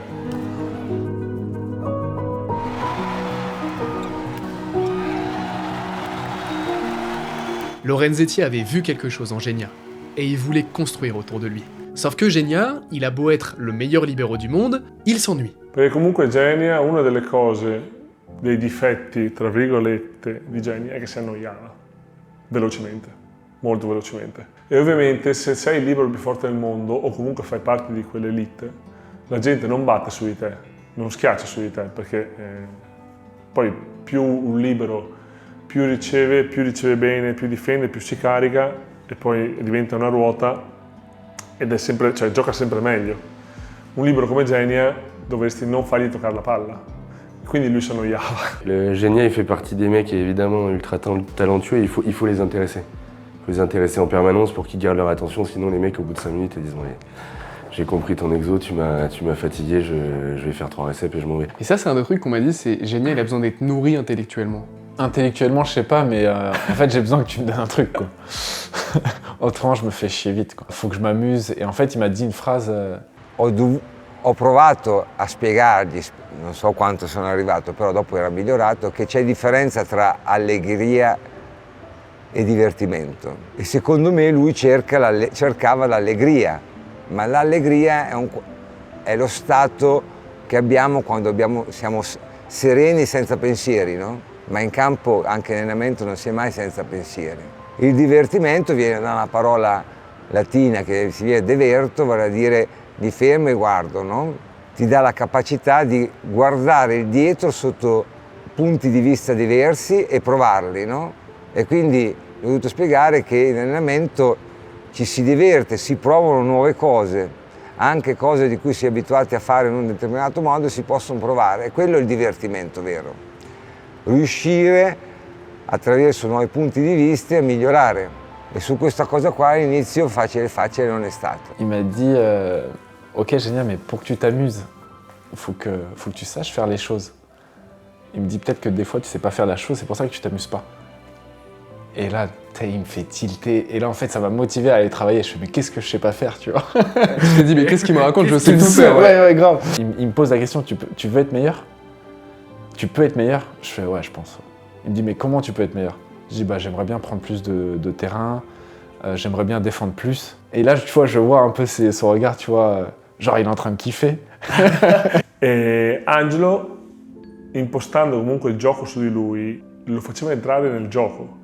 E grazie a quel consiglio tecnico, poche cose, il miglioramento comunque si è visto. Secondo me il sistema era proprio basato su di lui, perché questi grandi campioni, quello che avevo imparato anche da Sergio, non guardano, immaginano, fanno delle cose straordinarie che altri non fanno, perché loro non è che vedono cose che gli altri non vedono, ma immaginano già quello che può succedere. Però questo è un'inconvenienza, non è sempre conveniente, perché ad esempio in difesa io guardo l'attaccante ma dopo arriva il muro. E a volte il muro a Genia, come a Serginho, è un fastidio, perché quella cosa quell'immagine, quella fotografia che lui aveva preparato prima viene rovinata da un tocco. E allora avevamo costruito un sistema dove non ci fossero mai mani di muro davanti a Genia, capito? Ed è faticoso perché dopo devi lavorare anche con i muratori, via dicendo, però stavamo andando e secondo me stava cominciando a produrre molto. Sì, da morire. Da morire, perché dopo 4 anni, io mi ricordo quando andai via, io andai a Piacenza, i primi allenamenti con Piacenza, io dopo alla fine 4 anni con la stessa persona, con cui tra l'altro condividi tanto tempo insieme, si crea una specie di connessione per cui tu quando giochi sai come si comporta l'altra persona. E io ero abituato che una tipologia di palla che magari io andavo a muro, che lasciavo passare o che passava, sapevo che comunque c'era Genia. Infatti all'inizio quando mi giravo, dovevo cambiare il modo di vedere, perché comunque avendo Genia dietro io sapevo che quella palla lì sarebbe stata difesa. Ovviamente di Genia ce n'è uno, quindi nel senso, ho dovuto comunque cambiare. Je sais pas si vous vous rendez compte, mais la consigne pour les bloqueurs, c'était de parfois laisser passer la balle, alors qu'ils sont censés la bloquer, parce qu'ils savaient que Genia allait la défendre. Et vous savez quoi ? Ça marche. Genia terminera 3e du championnat italien et il gagnera la Coupe d'Europe, pas la Champions League mais la CEF Cup, l'équivalent de l'Europa League au foot, puisque Trento ne jouait pas la Champions League cette saison. Mais la compétition la plus importante de l'année pour le club, c'est le championnat du monde des clubs, qui, en dehors de la Ligue des Champions, est LA compétition la plus prestigieuse pour les clubs, celle qui regroupe les meilleurs clubs du monde. Et durant la compétition, Genia multiplie les exploits. Forse ho qualche difesa che incredibile, che me la ricordo. Semifinale di Coppa del Mondo con la Lube, è incredibile, cioè lui era sui 3 metri, così la tirò su, fece punto, ma sono quei punti che cambiano il set. Ed eravamo punto a punto. Oh, what a dig! That's unbelievable. Unbelievable. Melchatov not happy with the set, which was pretty spectacular from Christensen, but that's got to be the best thing I've ever seen. Ai mondiali noi giocavamo contro il Sada e avevamo perso. Lui ha fatto in un momento decisivo una difesa su una pipe che secondo me a quel tempo nessuno avrebbe preso e ha recuperato una copertura che nessuno avrebbe preso sotto la rete là e un secondo tocco, insomma sono 3 azioni che se non avessi avuto Genia noi non avremmo perso. Fernando's got some work to do here and can't find a winner. That was a tough call. Russell looks for a winner. Serginho sends it back. Grebennikov picks that up. Russell will have another go. Tries to finesse one. Fernando with a brilliant rescue. Sander will look for the put away. Grebennikov picks that up. Here goes Russell again. Trento se hisse jusqu'en finale et affronte la Lube. Trento affronte la Lube. Genia affronte son ancien club. Lube est favori, tant il roule sur le championnat italien. Et l'équipe de Genia, Trento, sont donc les outsiders. J'étais avec Candalero qui était à Civitanova avec moi et avec qui on allait à Trento. Et moi je te cache pas, la veille je dors pas. La veille de la finale je dors pas. Ouais, parce qu'en fait on avait perdu 7 ou 8 finales d'affilée avec la Lube. Tu vois, si on perdait contre la Lube, ça aurait été nous, tu vois. Tout le monde aurait mis Candalero et Grebennikov, ils sont partis, maintenant on gagne. Et je voulais pas du tout ça. Quando abbiamo giocato contro la Lube, Angelo è stato molto bravo a fare il video di la riunione prima della partita, fu molto bravo perché non è che scaricò, però spiegò semplicemente quella partita come doveva essere vissuta. E noi partivamo da una situazione avvantaggiata che era quello di essere sfidanti, no? Dopo ci è capitata contro una finale contro la Lube che in Italia era superiore a noi, insomma noi abbiamo affrontato quella finale con lo spirito dello sfidante e lì introdummo il concetto insomma che i più forti a volte sono come i potenti, no? E contro i potenti a volte bisogna fare delle rivoluzioni. Kovacevic do anything? No, he can't. Giannelli looks to take control and Vittori looks to send it. Grot the corner to keep his side in it. Still championship point. Kovacevic picks that one up.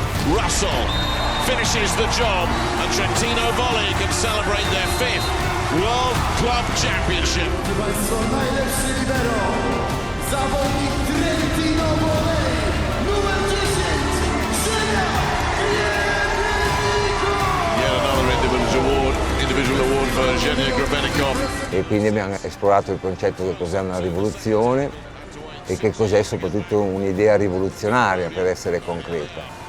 Dopo lì la partita è andata bene, sembra che va tutto bene, però insomma, lui fece una grandissima partita, però noi eravamo in situazione emotiva più avvantaggiata rispetto a Civitanova. Genia passera 2 saisons à Trento, dont la dernière sera entachée et coupée par la pandémie mondiale, et après 2 ans, Genia décidera de rejoindre Modène pour son public, avec un projet de super équipe, et aussi un beau contrat sur plusieurs saisons. Est-ce que tu regrettes de plus l'avoir comme coach? J'aurais bien voulu l'avoir un peu plus longtemps parce que je pense qu'on n'a pas terminé notre histoire, tu vois. La première année, on a vraiment bossé, on allait chercher une qualif en Ligue des Champions alors qu'il ne l'avait pas, Trento. On est en Ligue des Champions et tout s'arrête quand on est en quart de finale de la Ligue des Champions. Donc là, seum. Pour en avoir parlé beaucoup avec Genia, quand il est revenu de sa saison avec Angelo, il m'a dit « Ah, t'avais raison, c'est un truc de ouf, il est trop fort ». il est trop fort. C'est un coach qui correspond vachement au type de joueur qu'on est, je pense, tu vois. Nous, on a besoin de parler, beaucoup de discuter, de se sentir un peu de se sentir bien, de se sentir en sécurité pour te donner le maximum. Tu vois, Angelo, il a vachement ça. Et Angelo, dans les équipes, bon, moi, j'étais pas en même temps que Genia, mais tu vois, ce que j'ai retrouvé avec Angelo, c'est un peu l'ambiance en équipe de France. Au niveau du groupe, il avait réussi à créer vraiment une ambiance de famille, tu vois.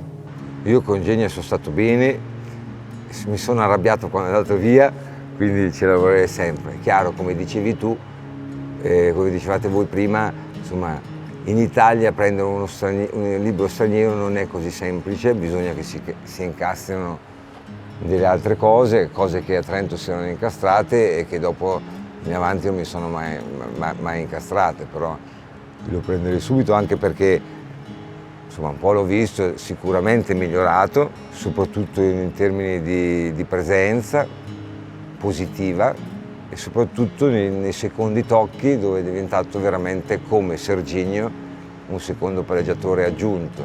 Fiducia in sé sicuro. Io penso di aver finito con, cioè almeno questo è il mio punto di vista, con Genia una buona relazione alla fine. E quando ha deciso di non rimanere più a Trento è stato una ferita per me, perché insomma, avevo cominciato a costruire un gioco proprio su di lui e pensavo che potevamo ancora migliorare. Quindi diciamo, la relazione era buona e quella notizia insomma mi ha un po', quando l'ho saputo, un po'... Moi, je vais te parler pour moi, tu vois, mais je pense que Genia, il l'a ressenti comme ça. J'ai jamais eu l'occasion de parler avec lui, mais c'est vrai que moi, je me suis dit, putain, j'ai passé 3 années, je crois qu'à Trento, Genia aussi, il me semble, il a fait 3 ans, je crois, je suis pas sûr. 2 ans avec Angelo, mais c'est vrai que quand ça se finit, tu te dis, putain, tu vas jamais retrouver un coach comme ça, tu vois. Tu rentres dans une habitude de travail avec lui, de prendre du plaisir aussi et tu sais pas si un jour tu retrouveras ça, tu vois. Moi, jusqu'au jour d'aujourd'hui, j'ai jamais retrouvé ça avec un entraîneur. Je pense que Genia, c'est la même chose. Mais ce qui est sûr, c'est que, je suis sûr, je vais pas poser la question, mais je suis sûr qu'il s'est dit à un moment, putain, est-ce que je vais retomber sur un coach comme ça, tu vois, quand ça s'arrête, c'est sûr.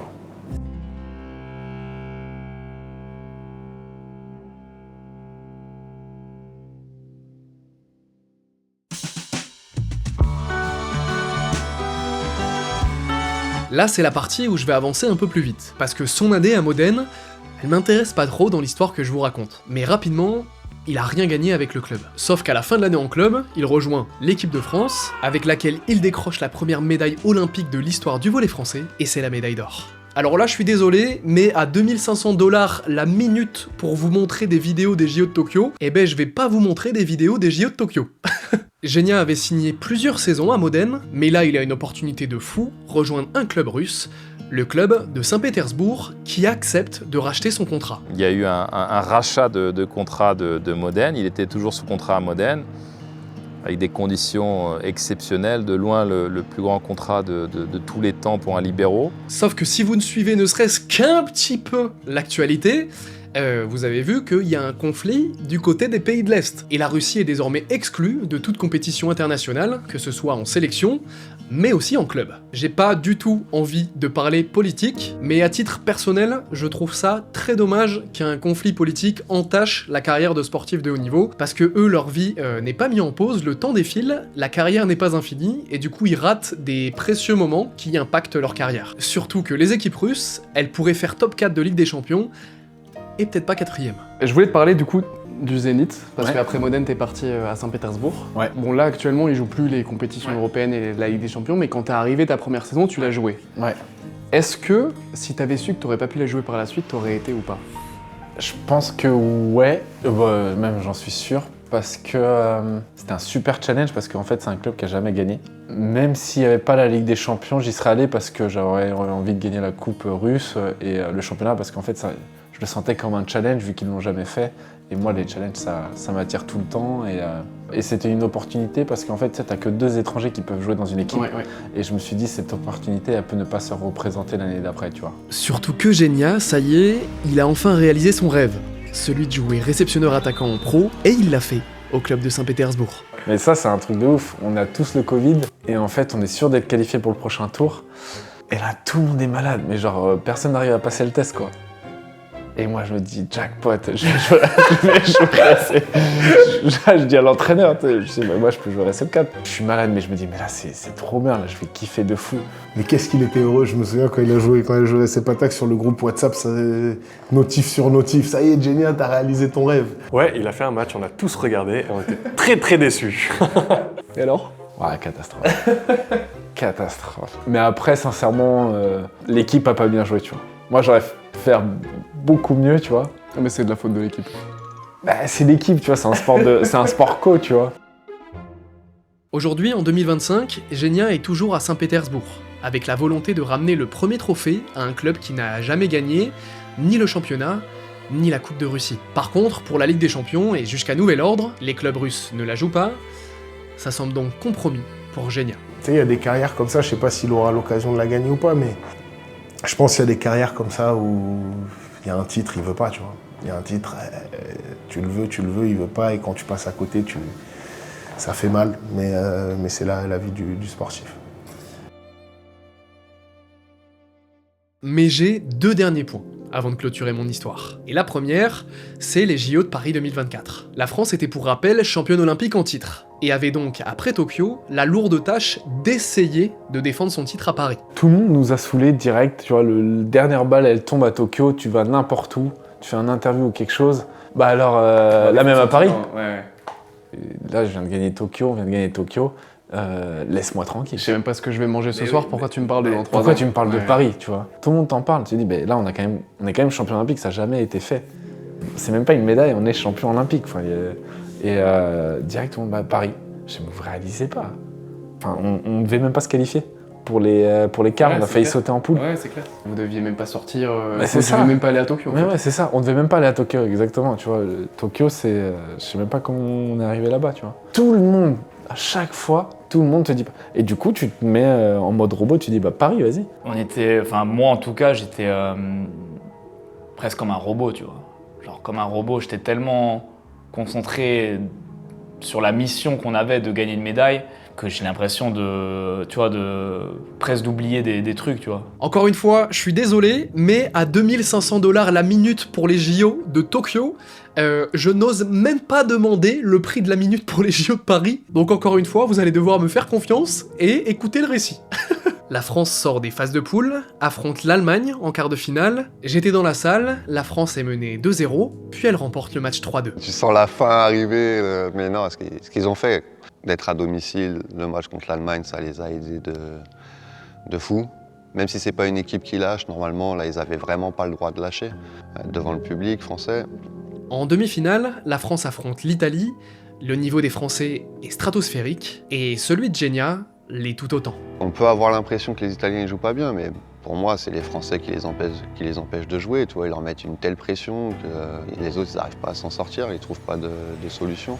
Les Italiens et les Polonais, les 2 derniers matchs, ont fait tous un gros match, mais les mecs, ils sont fusillés du cerveau parce que Grébé, il leur ramasse tout, tu vois. Et le mec, il est abattu derrière, tu vois, ça fait trop mal quand en plus il défend avec une facilité et tout, tu vois, ça fait... C'est vrai que les jeux, les 2 jeux, que ce soit Tokyo ou Paris, il a été vraiment inhumain. La France gagne son match contre l'Italie et se retrouve en finale contre la Pologne. Elle a remporté les 2 premiers sets et dans le 3e, elle mène 24-19, 1 point avant d'être double champion olympique. Les Polonais reviennent à 24-20, récupèrent donc le service, et celui qu'on retrouve pour servir, c'est Wilfredo León, le vieux démon de Genia en Ligue des Champions, et s'il y a bien une personne qui peut faire la différence au service à ce moment-là, c'est bien León. 24-20, il envoie une bombe, les Français n'arrivent pas à faire le point, et une faute est sifflée à l'encontre de Ngapet, ça fait 24-21. 24-21, León sert, envoie une bombe, et met un ace, ça fait 24-22. 24-22, León sert, les Français n'arrivent pas à faire le point, les Polonais mettent le point en contre-attaque, ça fait 24-23. 24-23, León repart au service. S'il met un ace, la Pologne revient à 24 partout et relance complètement le match. Je pense que c'est la seule fois de toute ma carrière, de tous les matchs que j'ai fait avec Genia, où tous les deux on n'était pas sereins, tu vois. Parce que d'habitude on rigole, même dans les moments chauds et tout, on est serein et tout, et là en fait l'enjeu était tellement puissant que ouais, on s'est regardé et on a vu l'un et l'autre qu'on doutait, tu vois. Et ça nous a fait très très bizarre parce qu'on doute rarement, tu vois. On n'a jamais de doute. On est des joueurs assez sûrs de nous, mais en général, quand on se regarde, là, je sentais que Genia doutait de moi, que moi, je doutais de lui, parce que, tu vois, l'enjeu, c'était super bizarre. C'était une situation super bizarre. Et c'est vraiment un des rares moments où avec Genia, je pense on s'est regardé et on a vu du doute l'un envers l'autre et l'un pour l'autre, tu vois. Léon Serre, il sert dehors. La France est double championne olympique de volley.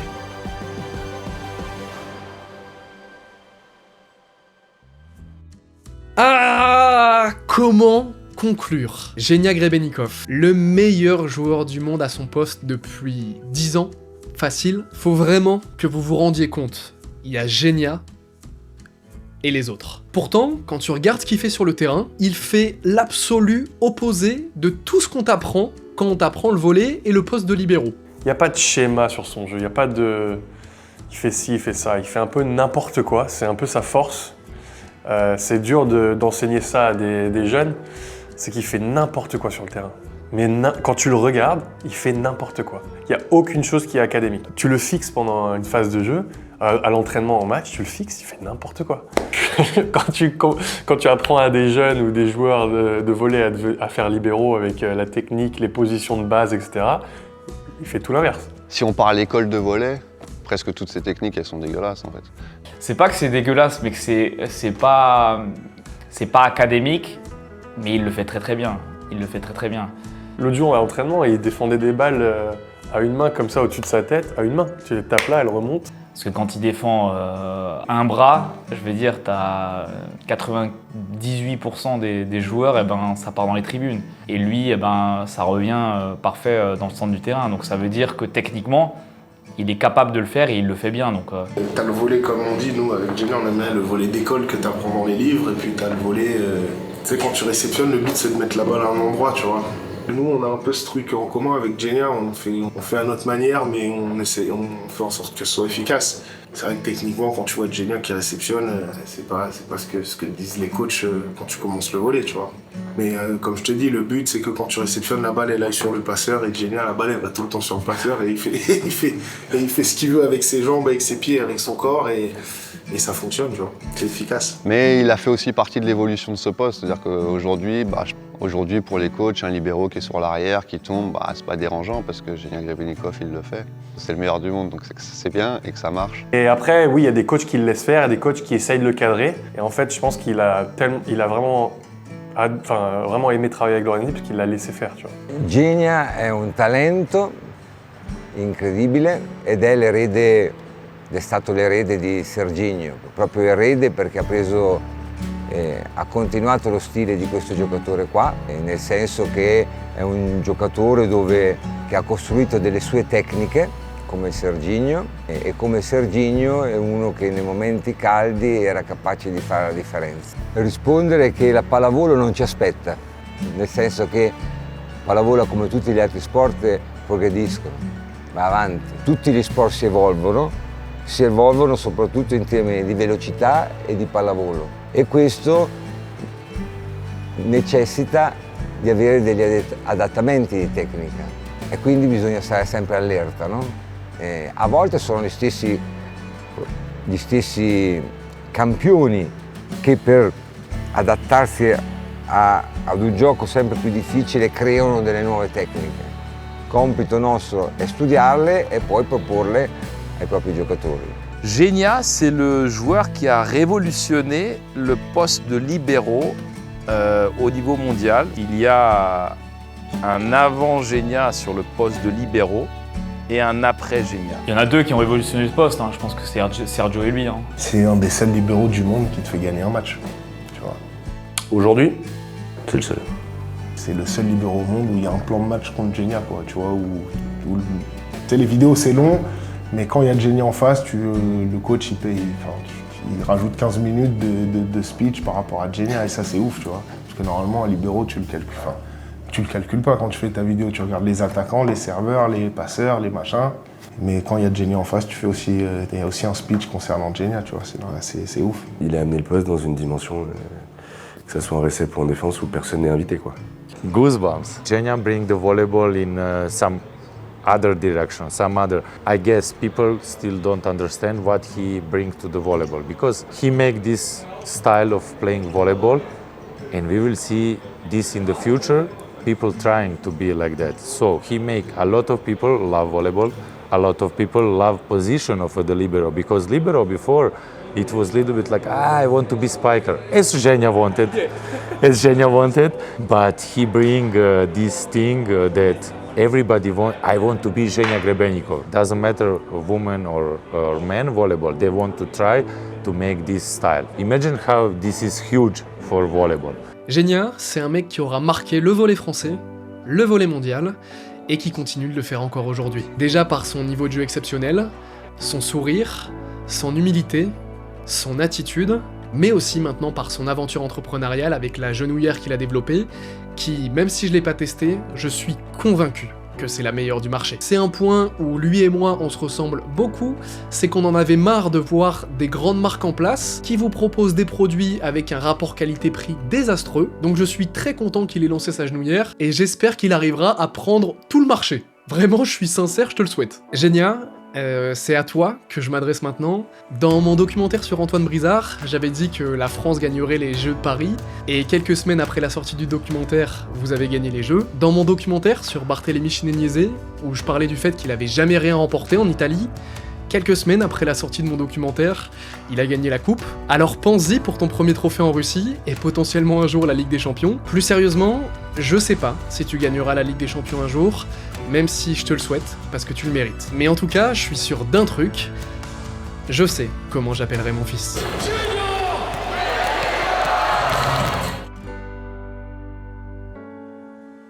Voilà.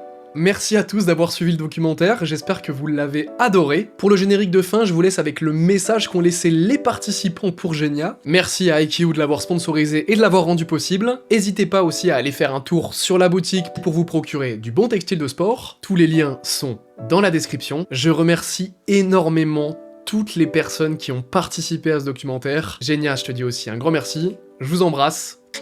Ciao mes champions. Una cosa che ha fatto Genia, che non mi ricordo se gli ho detto grazie, ma comunque lo rifaccio di nuovo perché lui ha fatto un video messaggio quando mia moglie mi fece una festa del fatto che ho smesso di giocare. E Genia fece un bel video, infatti volevo ringraziare il fatto che lui comunque si ricorda, nel senso abbia apprezzato, comunque abbia avuto anche lui un bel segno, un bel ricordo di quello che abbiamo fatto insieme. J'ai été honoré et je suis toujours fier et content d'être au niveau pour le suivre, parce que moi aussi il faut que je me réadapte et que je m'améliore constamment pour le suivre et pour lui amener ce qu'il mérite. Écoute Genia, reste comme t'es au top depuis 20 ans, tu fais pleurer tous les attaquants du monde, tu nous fais rire, mais à mourir de rire. On regardera en fin de carrière tous ces bons films que tu aimes comme Les Visiteurs, Le Dîner de cons, on regardera tout ça tous ensemble. Qu'est-ce que je pourrais lui dire ? Bah continue parce que c'est beau ce qu'il fait et qu'il fait rêver les gens. Donc ça sert à rien de s'arrêter, continue à faire rêver les gens. 45 ans, on ira à la pêche ensemble. Genia, on va jusqu'où en équipe de France? On s'arrête quand? Bah écoute mon Grébé, c'est un honneur, c'est un grand kiff depuis toutes ces années de partager le terrain avec toi. Qu'est-ce qu'on a vécu des moments de ouf, des souvenirs de malade. Et voilà, j'espère que tu vas pas me lâcher l'année prochaine, hein, parce qu'on va à LA, frérot. That's the person you meet once in life. So I'm so happy that I have this opportunity, this luck. Amazing person and always looking forward to see him. Even when he beats my national team or my team, I'm always hugging him and wishing him all the best for the future. T'as envie d'avoir un frère comme ça ou un fils comme ça, quoi. Le mec est souriant, très fort dans la performance, change rien, quoi. Reste comme tu es. Et parce que dans toutes les choses qu'il fera après le volleyball, avec cette mentalité-là, il va réussir. Est-ce que vous êtes fier de ce qu'il est devenu? Bien sûr, bien sûr. On était invité à Champs-Élysées pour une nomination. On ne peut pas rêver mieux. Hein. c'est une très très grande fierté, pour ma mère, mon père, pour moi, pour toute la famille conforme, pour sa femme, pour ses enfants qui, bon, ils se rendent pas compte parce qu'ils sont assez jeunes, mais on est très très fiers de lui. Il est hyper gentil. C'est quelqu'un de très gentil, c'est un bon père génial, il s'occupe super bien de ses enfants et c'est un super mari, super père, super homme. Continue à être aussi humble et d'avoir une belle âme. Merci Genia. Ciao Genia.